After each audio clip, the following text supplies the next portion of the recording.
The live TV, सच सबसे आगे। नमस्कार, मैं हूं रंजीत झा और आप देख रहे हैं द लाइव टीवी। बीते 8 सालों में भाजपा सरकार ने हमारे देश को क्या दिया है, अगर इसे आप समझना चाहते हैं तो आपको राज्यसभा सांसद मनोज झा को सुनना चाहिए। अगर आप अभी तक नहीं सुने तो हम आपको सुनाएंगे। उन्होंने बताया कैसे बीते 8 सालों में देश में नफरत की खेती की गई। नेहरू को डिमोलिश करने के लिए एक डिमोलिशन स्क्वाड बीजेपी ने बना दिया। साथ ही साथ हिंदू मुसलमान करने का भी ठेका इस सरकार ने ले रखा है। किस तरीके से देश की हवा में जहर फैलाई गई, उन तमाम बिंदुओं पर और खासकर मुसलमानों के साथ कितना अन्याय हुआ, वो सब मनोज झा ने राज्यसभा में डंके की चोट पर कहा और काफी सीरियसली कहा। उनके कुछ क्लिप्स को मोहम्मद जुबैर ने शेयर भी किया और उसी मुद्दे पर हम आपको बारी बारी से उनके उन बातों को सुनाएंगे जिसमें हर वो मुद्दा है जो बीते 8 सालों में फैलता चला गया, जो कि नहीं होना चाहिए था। चाहे वो बुलडोजर राज हो, चाहे गोदी मीडिया बनना हो, या फिर नफरत की खेती करने के लिए गोदी मीडिया का भरसक प्रयोग किया गया हो, मुसलमानों को प्रताड़ित करने के लिए नौजवानों को जेल में ढकेला गया हो, पॉलिटिकल एक्टिविस्ट को जेल में डाला गया हो। तमाम मुद्दों पर मनोज झा ने जो बातें कही उसे सबको सुननी चाहिए।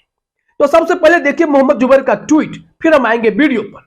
उन्होंने एक ट्वीट किया, इसमें वो लिखते हैं, professor Manoj Kumar Jha speaks on bulldozer raj, Godi media, Nehru normalisation of anti Muslim hate speeches, arrest of political activist etcetera, do watch. उन्होंने वही बातें लिखी हैं कि मनोज झा राज्यसभा में कैसे बुलडोजर राज पर, गोदी मीडिया पर, नेहरू नॉर्मलाइजेशन पर और मुस्लिम के खिलाफ जो हेट फैलाया जा रहा है, वो हेट स्पीच जो हो रहे हैं, साथ ही साथ अरेस्ट ऑफ पॉलिटिकल एक्टिविस्ट, तमाम मुद्दों पर वो अपनी बात रख रहे हैं। उन्होंने सुनने की अपील की है और साथ ही साथ वो 3-4 क्लिप मनोज झा का शेयर किया है। तो सबसे पहले शुरू करते हैं मनोज झा के उस स्पीच से जिसमें बुलडोजर राज पर वो बात करते नजर आ रहे हैं। उन्होंने कहा कि कैसे किसी मुख्यमंत्री को बुलडोजर वाला बाबा अपना उपाधि सुनकर आनंद मिलता होगा, हमें तो नहीं आता। इन लोगों ने तो यूके के तत्कालीन प्राइम मिनिस्टर को भी बुलडोजर पे बैठा दिया था। वो खबर भी आई थी, बोरिस जॉनसन साहब जब आए थे उन्हें बुलडोजर पे घुमवा दिया था। इसी मामले का जिक्र करते हुए उन्होंने जो बातें बुलडोजर एक्शन को लेकर कही है और कोर्ट ने जो टिप्पणी की कि भाई फिर हम लोगों पे ताला लगवा दो, हमारा काम क्या है, जब आप ही बुलडोजर लेकर दौड़ोगे। तो बुलडोजर राज को लेकर मनोज झा की यह टिप्पणी बेहद महत्वपूर्ण है, आपको सुनना चाहिए। जरा सुनिए क्या कह रहे हैं मनोज झा। बहुत तारीफ होती है, बुलडोजर बुलडोजर बुलडोजर। हमने तो यूके के पीएम को भी बिठा दिया बुलडोजर पे। सर बुलडोजर चला दो, हम पर भी चलवा दो प्लीज। मैं यही कह रहा हूं सर, बुलडोजर जिस देश में सेलिब्रेट किया जाने लगे, उस देश में ये वक्त आ गया है कि लोग गंभीरता पूर्वक सोचें, क्या बुलडोजर प्रतीक हो सकता है किसी भी चीज का? अगर है तो कोर्ट को क्यों कहना पड़ता है? माननीय न्यायालय ने कहा फिर तो हमारा काम, हम पर ताला लगा दो, बुलडोजर चला दो। और किसी को बुलडोजर बाबा के नाम से सेलिब्रेट किया जाता है। अब पता नहीं वो कैसे कंफर्टेबल है उस नाम के साथ, मैं तो नहीं हूं। सर मेरा ये कहना है कि जितने भी ह्यूमन राइट वॉच की रिपोर्ट देखें आपको स्पष्ट तौर पे मिलेगा, देश की और बाहर की मॉब लिंचिंग, हेट क्राइम्स, ये क्यों बढ़ रहे हैं 8 वर्ष में, 9 वर्ष में अचानक मेरे देश में? तो सुना आपने मनोज झा। फिर यहां से अपनी बातों को आगे लेकर चलते हैं। अब बात आती है नेहरू की। मनोज झा ने कहा कि इन बीजेपी वालों ने खास करके देश में एक नेहरू डिमोलिशन स्क्वाड बनाया है, जिसका मकसद है कि नेहरू की छवि को धूमिल करना, क्योंकि इस देश में उन लोगों ने नेहरू के अलावा किसी और कांग्रेसी नेताओं पर कोई मेहनत नहीं की। और नेहरू सिर्फ कांग्रेस के नहीं थे, ये पूरे देश के एक एक नागरिक के हैं। और नेहरू जिस तरीके से दीवार बनकर खड़े हैं और उसी दीवार को गिराने के लिए ये लोग लगातार लगे हुए हैं, फिर भी नेहरू अटल खड़े हैं। उन्होंने जो बातें कही हैं जरा सुनिए। ये गांधी, नेहरू, आजाद, अंबेडकर का देश है। मैं जानता हूं नेहरू को लेकर के आपके अंदर बड़ी दुविधा आती है। एक डिमोलिशन स्क्वाड है नेहरू को खत्म करने का। और मैंने इसी सदन में कहा है, नेहरू कांग्रेस की प्रॉपर्टी और कॉपीराइट नहीं है, नेहरू इस देश की विरासत है। जितना हक नेहरू पे कांग्रेस का है, एक एक हिंदुस्तानी का है। मैं जानता हूं कि कांग्रेस के दूसरे प्रधानमंत्रियों के लिए आपको उतना नहीं करना पड़ेगा, नहीं मेहनत करते हैं अटैक करने में, नेहरू पे करते हैं, क्योंकि नेहरू अभी भी दीवार बन के खड़े हैं पार्लियामेंट्री डेमोक्रेसी को प्रोटेक्ट करने के लिए। उस दीवार को जब तक आप नहीं गिराएंगे, तब तक आप अपना रियलाइज नहीं कर पाएंगे goal, whatever ulterior motives you have. So मैं अब इसको बाकी चीज को, जैसे अब मैं एक बात कहूं, हमारे बिहार के एक मंत्री हैं, सब लोग, मैं नाम नहीं लूंगा, बात बात पे वो मंत्री महोदय कहते हैं कि पाकिस्तान चले जाओ, पाकिस्तान चले जाओ। तो सुना आपने, वो हर एक मुद्दे को पॉइंट दर पॉइंट उठा रहे थे। फिर उनका मसला आया कि कैसे देश में हेट स्पीच बढ़ा और गोदी मीडिया ने हद पार कर दी। उन्होंने कहा कि जो इंडियन चैनल्स हैं, टीवी मीडिया चैनल्स, वो शाम से लेकर रात तक सिर्फ और सिर्फ जहर बांट रहे हैं, जहर फैला रहे हैं। वो जहर जो है पूरे देश में तो फैला ही, इधर भी लौट कर आया। और ये गोदी मीडिया वाले दिन रात सिर्फ यही काम कर रहे हैं। कैसे कर पाते हैं? गोदी मीडिया को लेकर उनकी टिप्पणी जो है बहुत ही गंभीर थी। जरा सुनिए मनोज झा ने क्या कुछ कहा है। हमने पूरे के पूरे इकोसिस्टम में इतना जहर भर दिया है। जहरीली हवा पहले तो उनको नुकसान करती है जिसके लिए आपने हवा छोड़ी है, लेकिन सर हवा वतन की सरहद को नहीं देखती है, धर्मों की सरहद को नहीं देखती है। वो जहर इधर भी लौट के आ रहा है, और वो जहर जब आता है ना सर, सब कुछ छत विच्छत करके। अभी मैंने हाल में देखा, प्रधानमंत्री जी ने चिंता व्यक्त की, प्रधानमंत्री जी ने चिंता व्यक्त की, हमारे सुप्रीम कोर्ट ने चिंता व्यक्त की कि ये क्यों हो रहा है इस देश में। शाम से नुमाइश चलती है टेलीविजन चैनल्स पे, हिंदू मुसलमान, इंडिया पाकिस्तान। यहां हमारा सवाल रोटी का है, रोजगार का है। क्यों प्रधानमंत्री जी जब स्लोगन देते हैं, वो स्लोगन क्या इसके साथ मेल खाते हैं? लेकिन कहां से ये सह मिल रही है इन टेलीविजन चैनल्स को कि शाम से लेकर के देर रात तक नुमाइश, घृणा की, नफरत की। बहुत मुश्किल है सर। और ये मैं पहले भी कहा हूं, कई दफा मुझको अब सेंस ऑफ डेजावू होता है बोलते वक्त। इतनी बार ये बातें कही है सदन में, बाहर जब मित्र मिलते हैं वो भी ये कहते हैं, वो सहमत हैं कि ये चीजें नहीं होनी चाहिए सर। तो सुना आपने, मनोज झा ने गोदी मीडिया की क्लास लगाई। देश में नफरत फैलाने वाले बीजेपी नेताओं की भी जमकर क्लास लगाते हुए नजर आए। उन्होंने पॉइंट आउट करते हुए, नाम तो नहीं लिया किसी नेता का, लेकिन उनके स्टेटमेंट को जरूर उन्होंने कोट किया कि सब्जी काटने वाले चाकू से गर्दन काटने के लिए भी तैयार रहना होगा। जो डायलॉग हुआ था वो आपको याद होगा, भाजपा के ही एक सांसद ने इस तरीके की बयानबाजी की थी, जिसे प्रधानमंत्री मोदी ने कहा था कि मैं कभी इन्हें तो माफ नहीं कर पाऊंगा मन से। गोडसे पर क्या टिप्पणी की थी आपको याद होगा।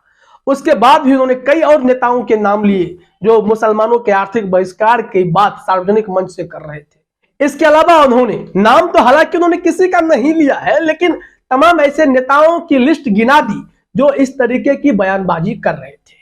उन सब को कोट करते हुए क्या कुछ मनोज झा ने कहा, जरा सुनिए। यहाँ एक मोहतरमा है, वो कहती है चाकू तेज रखना, पता नहीं कब जरूरत हो जाए।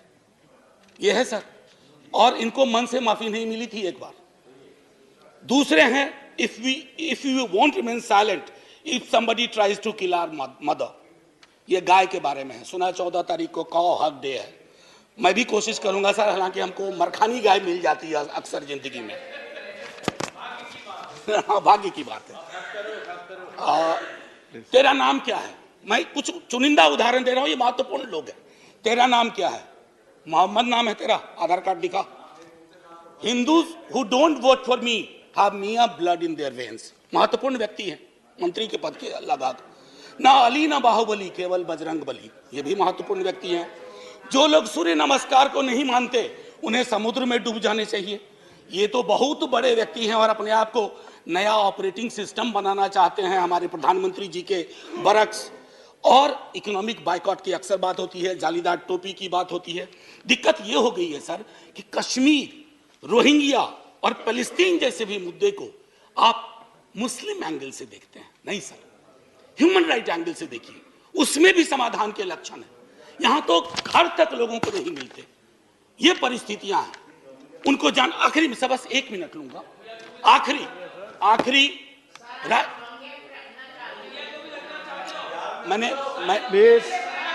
Please no cross talking. आपको मौका मिलेगा बोलने का, इज्जत तो आप बोले। आपने सुना नहीं, मैंने कहा कि इन मुद्दों को भी मुस्लिम एंगल से मत देखो बस।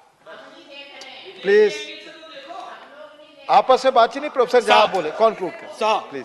नहीं, वो आदत नहीं है कि डोंट लिसन टू देम। मैं तो इसी चीज की पैरवी हमेशा करता हूं, you listen to us, I will listen to you. Democracy is all about speaking and listening, more of listening than speaking. ये सबसे अपेक्षा है इस सदन में। जी सर। तो सुना आपने, मनोज झा लगातार देश में फैल चुके जहर को लेकर राज्यसभा में सदन को आगाह कर रहे थे। साथ ही साथ उन्होंने उन तमाम मुद्दों को उठाया जो सीधे सीधे देश की संवैधानिक व्यवस्था पर चोट करती है, मूल भावनाओं को आहत करती है, जो हमारी सामाजिक समरसता है, धर्मनिरपेक्षता है, उन सब पर चोट करती है। उन तमाम मुद्दों को उठाकर और बीजेपी के द्वारा फैलाए गए बीते 8 सालों में जितने भी नफरती तत्व हैं, उन सब पर निशाना साधा। इस दौरान मनोज झा ने ह्यूमन राइट वॉच का हवाला देते हुए कहा कि कैसे हमारे देश में माइनॉरिटी के साथ अन्याय हो रहा है।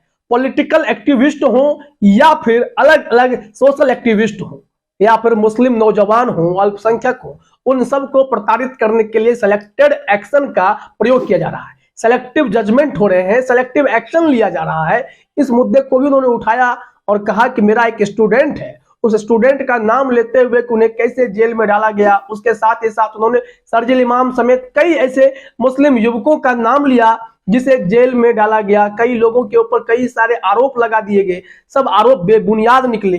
कुछ लोगों की जवानी जेल में कटी 4 साल से लेकर 8 सालों तक। तो इसका जवाब कौन देगा? जबकि कोर्ट ने कहा कि आप इन लोगों को स्केप गोट क्यों बना रहे हैं, बलि का बकरा इन लोगों को क्यों बना रहे हैं, आखिर क्या कारण है? इन तमाम मुद्दों पर मनोज झा ने क्या कुछ कहा है, जरा सुनिए यहाँ। सर, मेरा एक स्टूडेंट है, उसका नाम है मीरान हैदर, वो जेल में है सर। अभी हाल में आपने देखा होगा कि एक माननीय उच्च न्यायालय का एक ऑब्जर्वेशन आया कि आप स्केप गोट बना रहे हो, चाहे उमर खालिद हो, खालिद सैफी हो, शरजील इमाम हो, गुलफिसा हो, शिफाउर रहमान हो या मीरान जो अपने स्टूडेंट का मैंने जिक्र किया।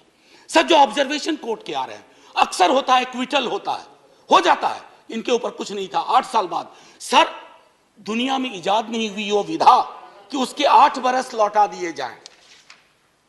मेरे स्टूडेंट्स हैं, एक 4 बरस जेल में काट करके आया, एक्विटल के बाद कोई आरोप नहीं था, लेकिन उसका 4 बरस वापस कर सकेंगे हम? ये हालत है सर एक एवरेज मुसलमान की। मैं अभी भी कह रहा हूं कि हमारी संसद में अभी भी ये ताकत है कि अब्दुल वहाब ये विषय लाते हैं और इस पर चर्चा होती है, थोड़ी मतभिन्नता होगी, लेकिन इस जो हमारी ताकत है ना लोकतंत्र की सर, इस ताकत को बचा के रखेंगे तो भरोसा होगा हर समुदाय का। इसकी जरूरत है। तो सुन लिया आपने, राज्यसभा सांसद मनोज झा राष्ट्रीय जनता दल से हैं, लालू प्रसाद यादव की पार्टी से आते हैं, लेकिन बुद्धिजीवियों की सूची में बहुत ही अहम स्थान रखते हैं। उन्होंने जो बीते 8 सालों में ऑब्जर्व किया, देश में जो चीजें फैली है, बीजेपी सत्ता ने जो माहौल खराब की है, उन तमाम बिंदुओं को पॉइंट वाइज राज्यसभा में उन्होंने रख दिया, सदन को आगाह किया कि ये कुछ हो रहा है जो कि देश के लिए चिंता का विषय है और इस पर संभलने की जरूरत है। फिलहाल इस वीडियो में इतना ही। आप सभी का हमसे जुड़ने के लिए बहुत बहुत धन्यवाद। द लाइव टीवी, सच सबसे आगे।